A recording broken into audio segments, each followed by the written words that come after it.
Hey, welcome to 1MD. Today I'm going to talk to you guys about how I studied for the USMLE Step 2. Yahoo! Na na na na na na na na na na na na na na. So, my personal philosophy when it comes to studying is to know your own study style. That way, you can augment your approach so that you can actually be more efficient in how you study and not just follow the template that everybody else uses. The problem is, even if I knew my own study style, I didn't know the goal of USMLE Step 2. What's the objective? What perspective should I have?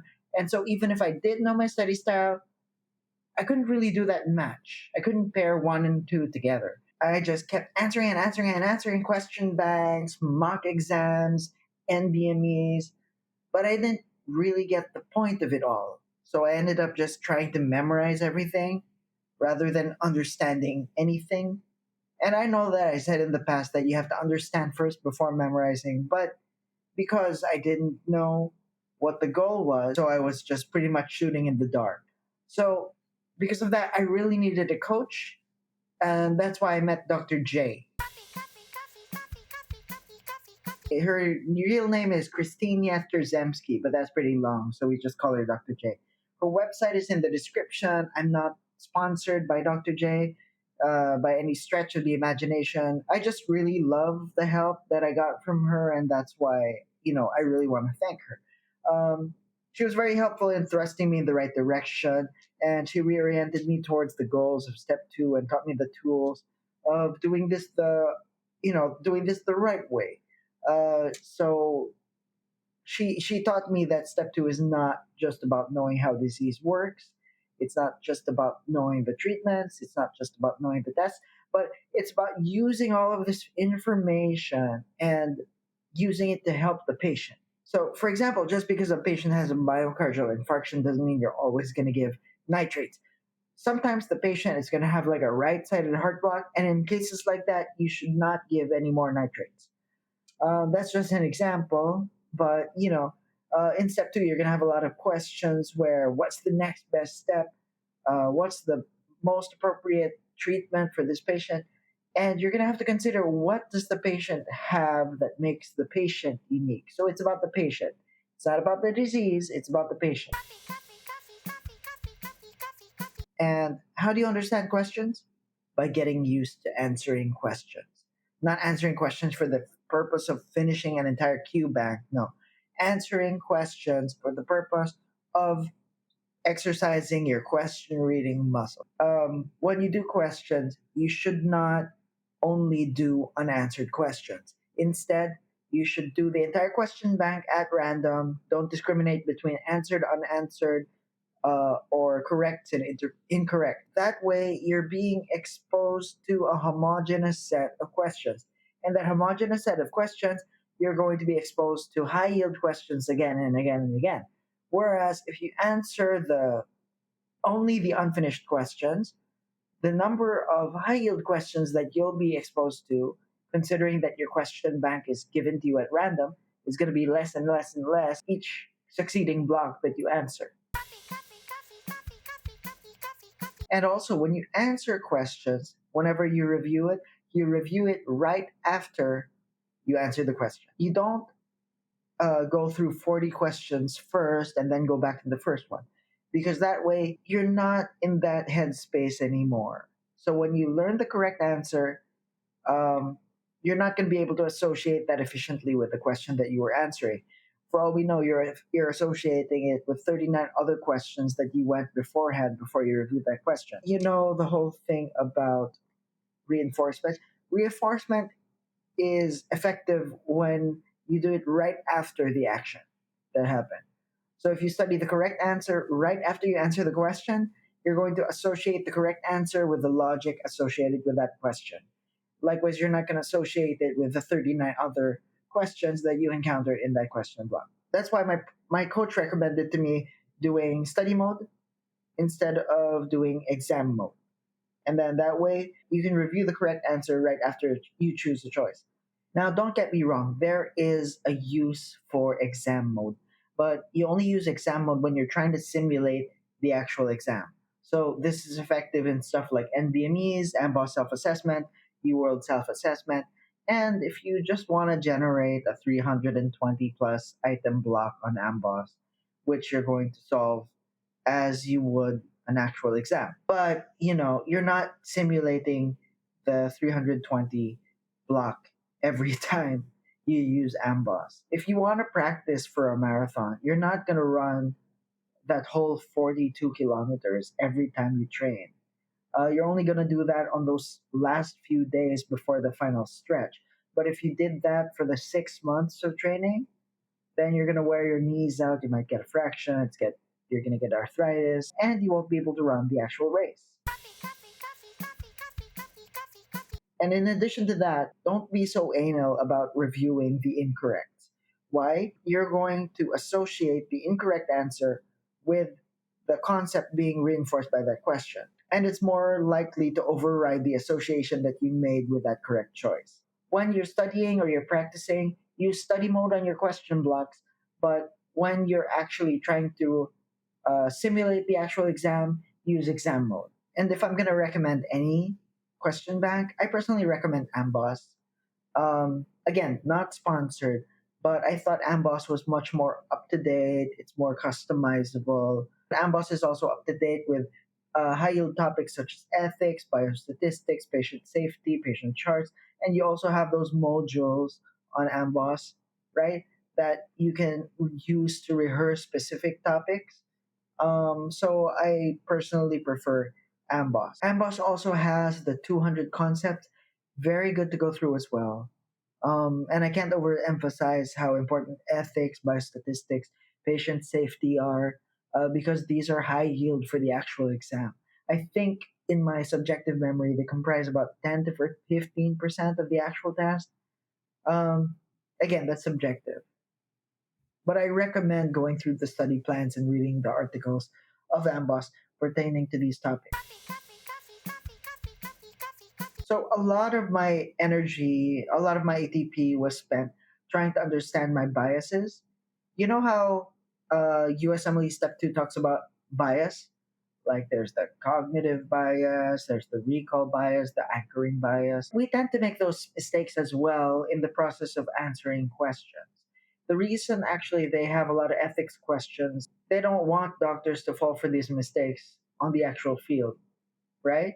So the mistakes that we're told to identify in the ethics questions, they're trying to weed that out from us. We also have to get used to avoiding those mistakes. So personally, while doing my exam, I had to become aware of some of the biases that I fell victim to so that I wouldn't commit that many mistakes on the actual exam. And of course, in the future, as a practicing physician, right? So what are a few of the biases that I had? So first, there's the anchoring bias, uh, locking onto a diagnosis in the vignette without understanding the case as a whole. So you tend to make this when you're like, I skip questions, right? For example, you see a 37-year-old man presents with shortness of breath on exertion. He has a 20 pack year smoking history and chronic cough. Diminished breath sounds bilaterally. You would answer COPD.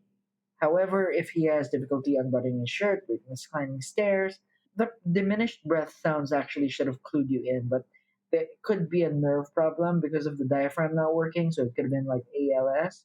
But you didn't read the whole thing, and so you didn't get that hint.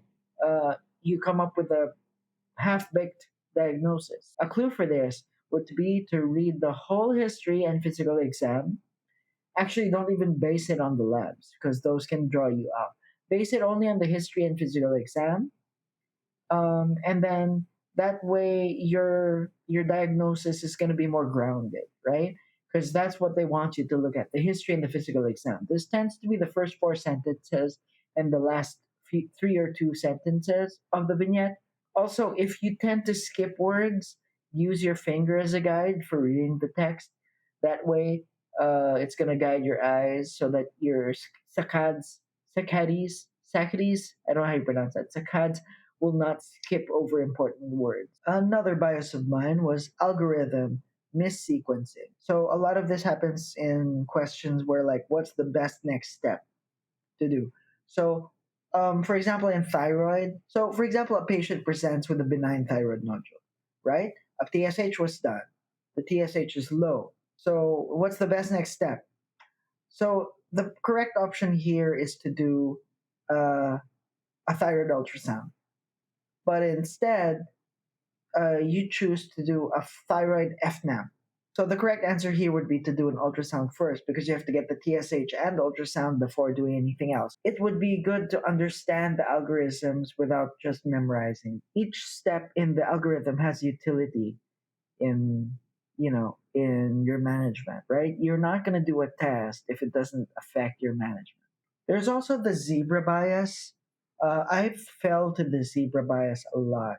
So what's the zebra bias? You see the history, physical exam, you think of a presentation, but in your head, that's a bit too easy. So I'm going to think of something that it's not as likely, right? So you're biased towards choosing something that's not as common as something that's right in front of your face, right? You didn't have anything to actually rule out that more common thing. Your bias tries to convince your mind that this is something really rare. If the boot fits, then it fits. If all the symptoms are there and there's nothing to convince you otherwise, like you can't think of objective data, like from the history or PE, that convinces you otherwise, then it's probably the more common diagnosis. It's probably the horse. And then one more bias that I had was misreading the question.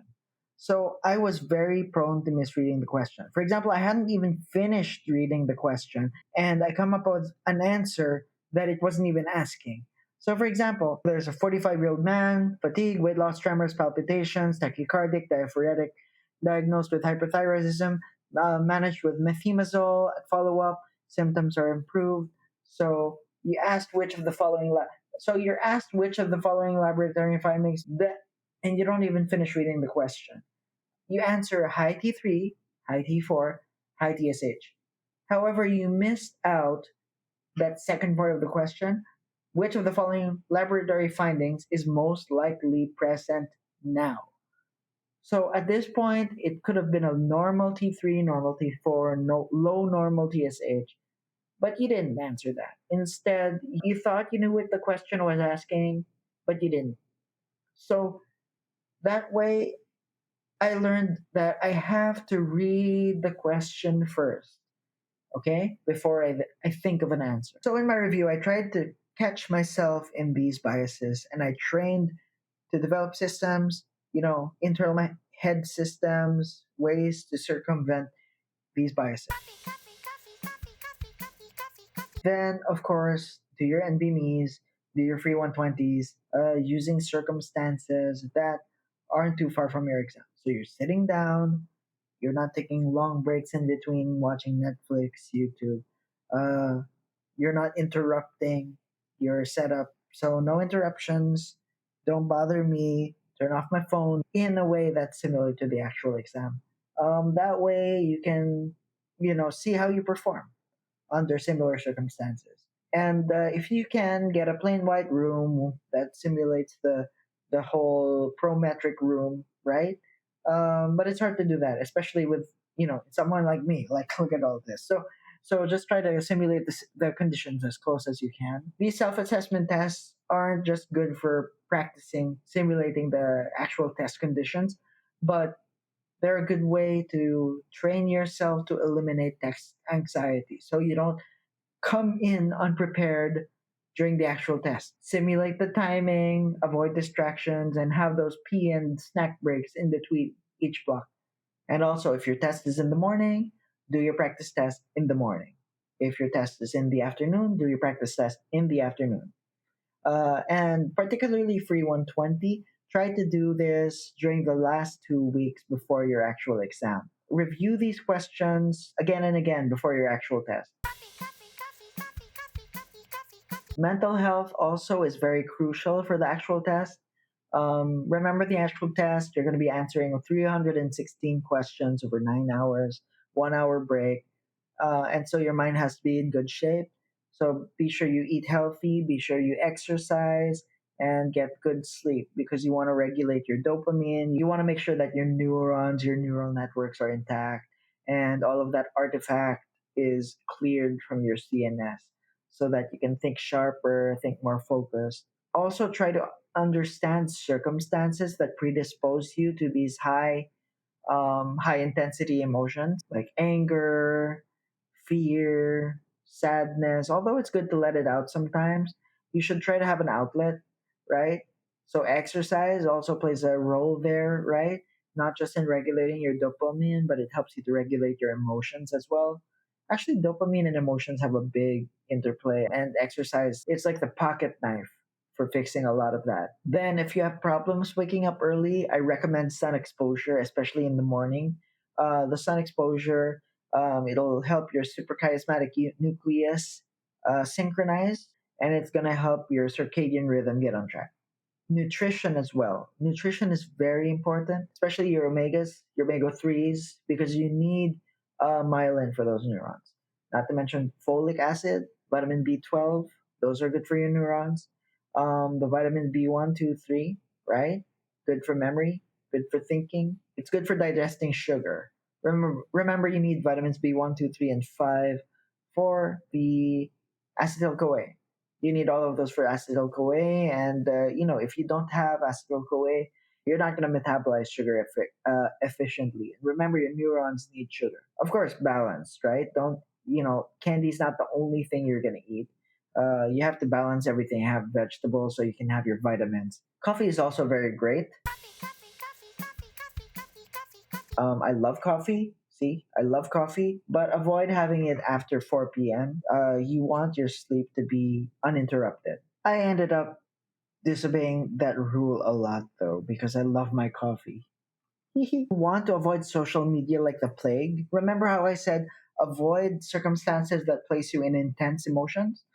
Well, social media tends to do that, right? You see a lot of posts, this happened here, and I can't control it. I don't know what people worry about. But the thing is, it stimulates all these emotions of anger, worry, sadness, anxiety. And you tend to get hooked on those emotions, and that results in like a doom scrolling thing, which in itself becomes an addiction that distracts you from studying. That's one. But um, those emotions aren't good for you. Like you tend to dwell in those emotions, and it's not good for your mental well-being. If you can keep your fingers off that social media app that you have on your phone, do it. Get it out. Uninstall it if you need to. Actually, my coach told me to uninstall Reddit because it caused a lot of worry in me about all these USMLE related stuff, right? Uh, and that wasn't good, So she told me, stop reading that thing, right?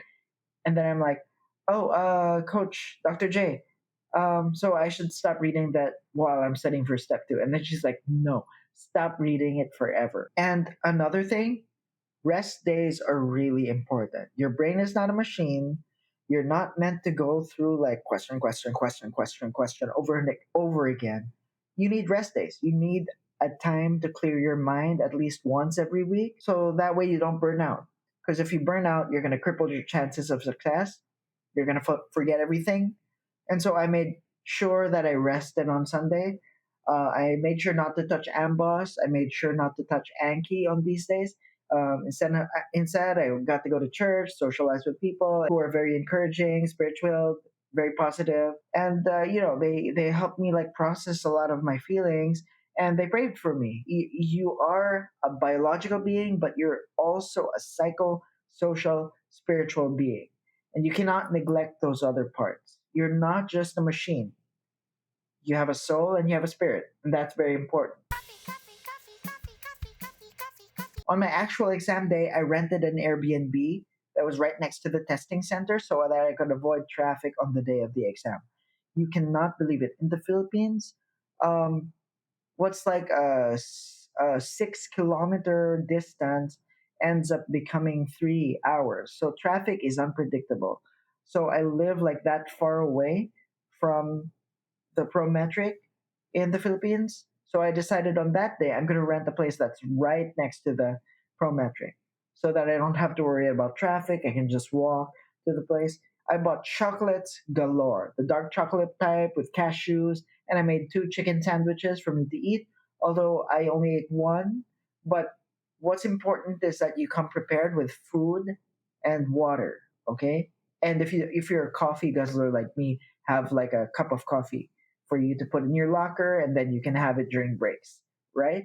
And if it's too much, that's fine. It's better to have more than nothing at all. Then on the day before my exam, uh, as noon, as soon as noon, 12 o'clock noon hit, I dropped everything. So I dropped all Amboss, Anki, lectures, YouTube videos, and then I made sure I rested and relaxed. So on the morning of my exam, I woke up early. I did a little jog. I reviewed Free 120, right? And some of the ethics videos on YouTube. And then I went to the exam. I prayed and then I took the exam. I was very nervous. I was very nervous about my score, but I was very thankful about the result when I finally got it. And I was with my parents when I finally opened my score report. So when you open your score report, it would be great if you had someone who loves you, supports you, to be beside you at the same time that it happens. Um, and I was very happy to see that I passed the exam. So this is a faith perspective. The truth of the matter is, I had to come to terms with this before I took the exam, is that not everyone passes the exam. And I had to understand that my chance was there, that I would indeed fail, despite so many months of studying. We can have so many plans for our lives, but it's God and only God who determines our step. No matter how much we try, sometimes we can't really decide our future. At some point, our lives are going to end. All of us are going to have to account before God, a perfect God. And the truth is, none of us are perfect. None of us can match up to his standards of perfection. And you know what? No matter what we do, our lives are the same. None of us really deserve eternity with him, but yet he loved us so much that he decided to die for us so that we can have a second chance at life. At the end of the day, life is so much more meaningful because of him. See, appreciating this, it's really what helps me to make the most of my Juan life to live. And I can't let go of that. So whether I did pass, whether I didn't pass, I would offer it to him. And I knew that he had something greater than anything I could ever imagine. Remembering that helped me to feel at peace before taking the exam. I understand that even if I did fail the exam, there could only be something better that was in store. This exam was the result of so much blood, money, sweat, and tears. And I had my parents, my grandparents, my aunt, my granddad, some friends of mine from med school, the Discord study groups where I joined, Dr. J, again, from my Bible study, from nurses and doctors who supported me. But at the end of the day, this exam was only possible by the grace of God. His mercies are new every morning. And this is my experience. I'm not giving you advice on how to get a 260 or 270 on the exam, but I'm just sharing you how I did my test. And, more than this exam, the discipline that you develop while studying for this exam, that means so much more. And you're going to be able to use that kind of discipline when you take care of your patients. There you have it, guys. That's how I studied for the USMLE Step 2. Did you like it? Did you not like it? Please press like or dislike so I can get your feedback. Also, tell me any comments if you have any. And likewise, please click subscribe so that you can stay tuned for any future videos that I will upload on this channel. Until next time, guys, this has been Juan. Always remember to always live life to the fullest because you only have one life to live. Na na na na na na na na.